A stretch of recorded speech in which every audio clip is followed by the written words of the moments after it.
Hello प्यारे साथियों, कैसे हैं आप सभी। उम्मीद करते हैं काफ़ी बढ़िया होंगे और जो आप लोग का प्रिपरेशन है वो भी अच्छे तरीके से चल रही होगी। तो इस वीडियो के माध्यम से हम लोग टॉप 50 वैसे क्वेश्चंस को देखने वाले हैं जिसमें से 5 क्वेश्चन सेम टू सेम पूछे जाएंगे अब की बार आपके इंट्रेंस एग्जाम में। सब्जेक्ट रहने वाली है फिजिक्स और चैप्टर रहने वाला है वर्क, एनर्जी और पावर। यहाँ से हर एक साल 5 क्वेश्चंस पूछे जाते हैं। वो कौन कौन से क्वेश्चंस होंगे हम लोग इस वीडियो लेक्चर के माध्यम से देखेंगे। तो चलो इस चैप्टर को स्टार्ट करते हैं। तो फर्स्ट क्वेश्चन आपके स्क्रीन पर दिख रहा होगा और बहुत ही फेमस क्वेश्चन है। तो आपसे पूछा जाता है कि बहुत ही एक सिंपल सवाल है, उसका आंसर बता दो। और वहां पर यही क्वेश्चन होता है कि न्यूटन का थर्ड लॉ क्या कहता है। न्यूटन का थर्ड लॉ क्या कहता है। तो आप सभी को बता दें, न्यूटन एक साइंटिस्ट थे, एक वैज्ञानिक थे। और जो फोर्स होता है यानी बल, बल का एसआई मात्रक क्या होता है, न्यूटन होता है। ठीक है,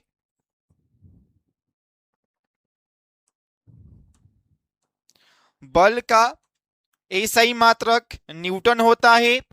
F equal to M A भी होता है। एफ बराबर क्या होता है, एफ बराबर एम ए होता है। यहां पर एम है मास, एम क्या है, मास है, और ए है त्वरण। तो ये तो हम लोग देख लिए कुछ बेसिक क्वेश्चंस। अब इसके आंसर की ओर चलते हैं।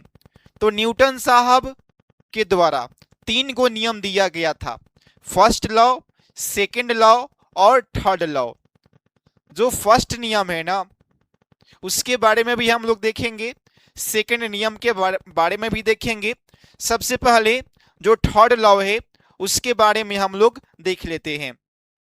जो थर्ड लॉ है ना, ये बताता है हर एक क्रिया के बराबर और विपरीत प्रतिक्रिया होती है।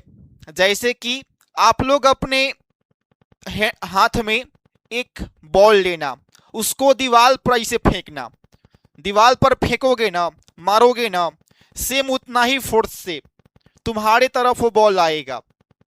वहां पे लागू होता है न्यूटन का तीसरा नियम।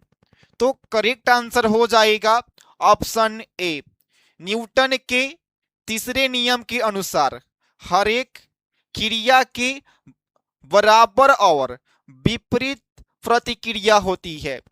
इसका सिंपल सा एग्जाम्पल है, आप किसी व्यक्ति को एक थप्पड़ मारना, वो भी उधर से एक थप्पड़ मार देगा, वहां पे लागू होता है न्यूटन का तीसरा नियम। सिंपल सा एग्जाम्पल है। अगर आपको समझ में नहीं आया है ना क्या है, तो आप किसी व्यक्ति को एक थप्पड़ मारना, वो भी उसी टाइप से आपको एक थप्पड़ मारेगा, वहां पे लागू होगा न्यूटन का तीसरा नियम। तो आपको करेक्ट आंसर मालूम चल गया होगा। अब हम लोग चलते हैं अगले क्वेश्चन की ओर। नेक्स्ट क्वेश्चन से कि वर्क का एसआई मात्रक क्या है। चैप्टर का नाम है ये वर्क, पावर, एनर्जी। तो जो वर्क होता है ना, कार्य, कार्य का यूनिट होता है जूल। क्या होता है, जूल होता है। इसके साथ साथ जो एनर्जी है यानी ऊर्जा, the capacity of doing work, कार्य करने की क्षमता को ऊर्जा कहते हैं। ऊर्जा का और ऊर्जा का प्लस में कार्य का जो यूनिट है, दोनों जूल होता है, न्यूटन होता है फोर्स का। ठीक है, वाट होता है पावर का,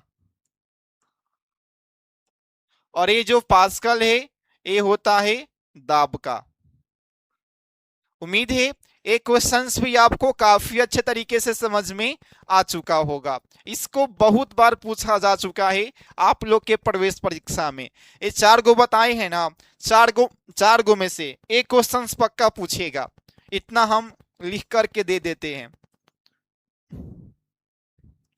नेक्स्ट क्वेश्चन से कि जब बल और विस्थापन के बीच, जब बल और विस्थापन के बीच 90 डिग्री का कोण बनता है तो क्या होगा। तो सबसे पहले आप सभी को जो वर्क है उसका फॉर्मूला मालूम होना चाहिए। वर्क इक्वल टू होता है, वर्क इक्वल टू होता है एफ एस कॉस थीटा। यहां पर बोला गया है 90 डिग्री, तो F S cos 90 degree, cos 90 degree का जो वैल्यू है ना ये 0 होता है। और 0 में हम लोग किसी भी नंबर से करते हैं गुना तो हमें 0 ही प्राप्त होता है। तो जब बल और विस्थापन के बीच डिग्री 90 होगा तो जो वर्क है ना, कार्य, वो 0 होगा। Correct answer option B. ठीक है, एक क्वेश्चन आपको समझ में आ चुका होगा। सिर्फ और सिर्फ 20 दिन का पढ़ाई ही काफी है पॉलिटेक्निक का एंट्रेंस एग्जाम को निकाल करके सरकारी पॉलिटेक्निक में एडमिशन लेने के लिए। लेकिन उसके लिए आपको अभी ही डाउनलोड करना होगा, लिंक इस वीडियो के कमेंट बॉक्स में है। आप लोग चाहे तो सर्च कर सकते हैं प्ले स्टोर पर डिप्लोमा क्लासेस, वहां पर वही क्वेश्चन से ना जो सीधे आपके एंट्रेंस एग्जाम में पूछा जाएगा। कोर्स का फीस सिर्फ और सिर्फ 99 रुपए है, जो कि अभी ऑफर चल रहा है। तो आप सभी को ऑफर का फायदा उठाना है और कोर्स में इनरोल हो जाना है। और जो भी स्टूडेंट अभी तक कोर्स में इनरोल नहीं हुए हैं तो आप लोग कोर्स में इनरोल हो जाओ। वहां पर वही क्वेश्चंस दिए गए हैं ना जो सीधे आपके एंट्रेंस एग्जाम में पूछे जाएंगे। नेक्स्ट क्वेश्चन से गतिज ऊर्जा का सूत्र क्या होता है। तो गतिज ऊर्जा का सूत्र होता है हाफ mv²। क्या होता है? Half 1/2 mv²। करेक्ट आंसर क्या हो जाएगा? Option B. ये जो mgh है ये होता है स्थितिज ऊर्जा का, उसको हम लोग अगले क्वेश्चंस में देखेंगे। देखो, पहले आप सभी को बता चुके थे जो गतिज ऊर्जा है उसका सूत्र होता है हाफ mv²। ये होता है गतिज ऊर्जा का फॉर्मूला। गतिज ऊर्जा। और ये जो है mgh ये होता है स्थितिज, स्थितिज ऊर्जा। यहां पर m क्या है? m इक्वल टू मास हो गया,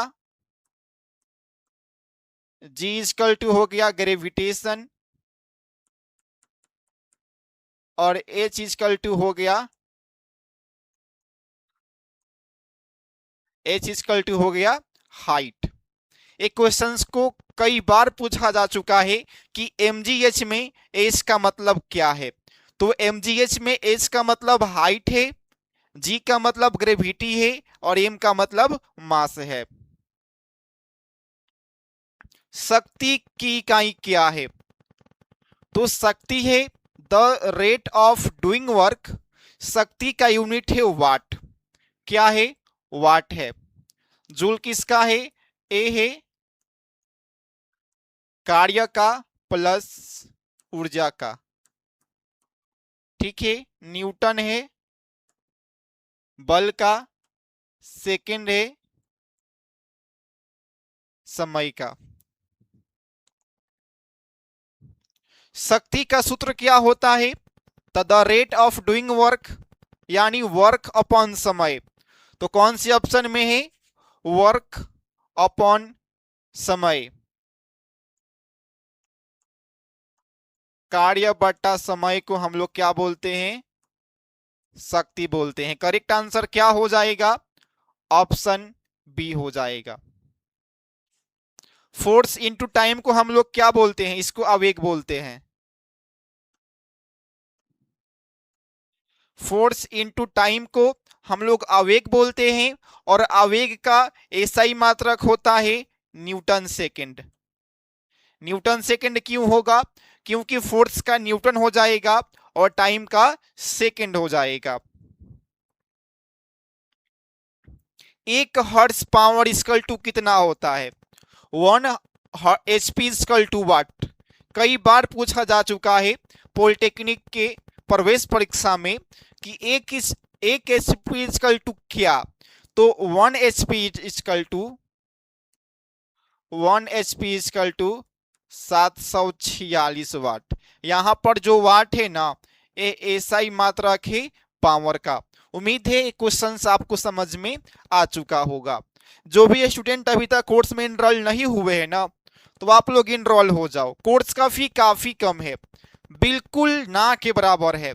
सिर्फ और सिर्फ 99 रुपए में पढ़ाई करके आप लोग अपने स्टेट के सरकारी पॉलिटेक्निक में एडमिशन पा सकते हो, अपने सपना को साकार कर सकते हो। तो देरी नहीं करो, एप्लीकेशन डाउनलोड करो, लिंक कमेंट बॉक्स में है। आप लोग प्ले स्टोर पर सर्च भी कर सकते हो। क्या सर्च करना है? Diploma classes. वहां पर वही क्वेश्चन से ना जो सीधे आपके इंट्रेंस एग्जाम में पूछेगा, आपको सरकारी पॉलिटेक्निक में एडमिशन दिलवाएगा, वही क्वेश्चंस वहां पर दिया गया है। यदि किसी वस्तु की गति दोगुनी हो जाए तो उसकी गतिज ऊर्जा क्या होगी? तो काइनेटिक एनर्जी का फॉर्मूला होता है हाफ mv², और बोला गया है जो भी है इसको दुगुना कर दिया जाए। तो क्या करेंगे? 1/2 रहेगा कॉमन में, और m भी रहेगा कॉमन में, और v को क्या कर देंगे? 2v कर देंगे, इसको स्क्वायर कर देंगे। तो 2v का स्क्वायर क्या हो जाता है? 4v हो जाएगा, यानी 4 गुना हो जाएगा। यदि किसी वस्तु की गति दोगुनी की जाए तो क्या होगा? जो उसकी गतिज ऊर्जा है वो 4 गुना हो जाएगा। क्या होगा? 4 टाइम्स हो जाएगा। कार्य ऊर्जा प्रमेय क्या है? वर्क एनर्जी थ्योरम के अनुसार क्या होता है? कार्य इक्वल टू ऊर्जा परिवर्तन, work equal to change in energy. Next question से, वर्क जीरो कब होगा? कार्य जीरो कब होगा? तो जब डिग्री 90 होगा। क्या होगा? जब बल और विस्थापन लंबवत हो। जब बल और विस्थापन लंबवत हो तो वर्क जीरो होगा, क्योंकि एफ कॉस थीटा होता है, और लंबवत का मतलब क्या होता है? 90 डिग्री। कॉस 90 डिग्री का मान क्या होता है? 0 होता है। तो करेक्ट आंसर क्या हो जाएगा? जब बल और विस्थापन एक दूसरे के लंबवत होंगे तो वर्क 0 होगा। ऊर्जा की इकाई क्या है? पहले ही आपको बता चुके हैं कि चाहे वर्क हो या एनर्जी हो, दोनों का जो ऊर्जा है वो जूल ही होता है। जो जूल है ना, ये वर्क और प्लस में एनर्जी, दोनों का यूनिट जूल होता है। न्यूटन होता है बल का, वाट होता है शक्ति का, पास्कल होता है दाब का। इसको न्यूटन पर मीटर स्क्वायर के भी नाम से जानते हैं। नेक्स्ट क्वेश्चन से, 1 joule equal to watt. 1 joule equal to watt, तो जूल क्या है? एनर्जी का ऐसा यूनिट है। एनर्जी क्या है? तो the capacity of doing work, कार्य करने की क्षमता को एनर्जी कहते हैं। और वो एनर्जी का फॉर्मूला क्या होता है? एनर्जी का फॉर्मूला होता है एफ, ठीक है, और होता है एस। ए हो गया फोर्स, फोर्स का क्या होता है? फोर्स का यूनिट होता है न्यूटन, और एस क्या हो गया? डिस्प्लेसमेंट हो गया। डिस्प्लेसमेंट का क्या होता है? मीटर होता है। तो न्यूटन मीटर हो जाएगा। क्या हो जाएगा? न्यूटन मीटर हो जाएगा। मीटर पर सेकंड होता है वेलोसिटी का मात्रक। न्यूटन पर सेकंड होता है वेग का एसआई मात्रक। मीटर पर सेकंड स्क्वायर होता है त्वरण का मात्रक। और जो न्यूटन पर मीटर है ना, न्यूटन पर मीटर एक इसका मात्रक होता है। आप सभी के लिए होमवर्क है, यहां पर होमवर्क लिख देते हैं।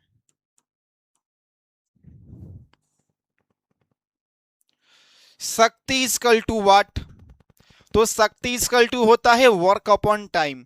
क्या होता है? वर्क अपॉन टाइम होता है। करेक्ट आंसर ऑप्शन बी हो जाएगा। फोर्स इनटू डिस्टेंस, ए क्या हो जाएगा? ए आपका हो जाएगा कार्य, ठीक है।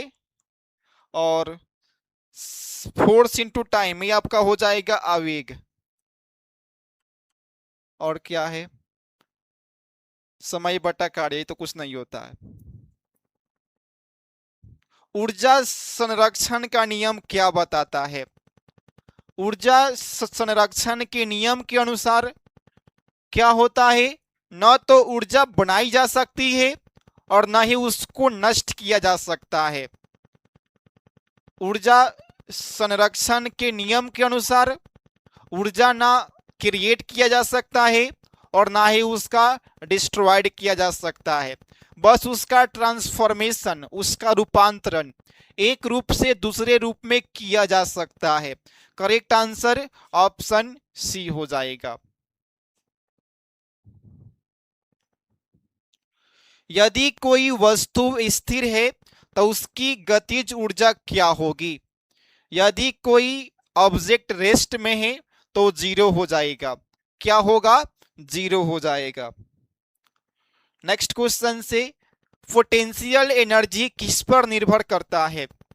तो सबसे पहले आप सभी को बता दें, स्थिति के वजह से जो एनर्जी लगता है उसको बोलते हैं स्थितिज ऊर्जा। जैसे कि धनुष बाण हो गया, धनुष बाण ऐसे खींचते हैं ना तो उसमें आता है स्थिति। वो किसका एग्जाम्पल है? धनुष और बाण, तीर धनुष एग्जाम्पल है पोटेंशियल एनर्जी का।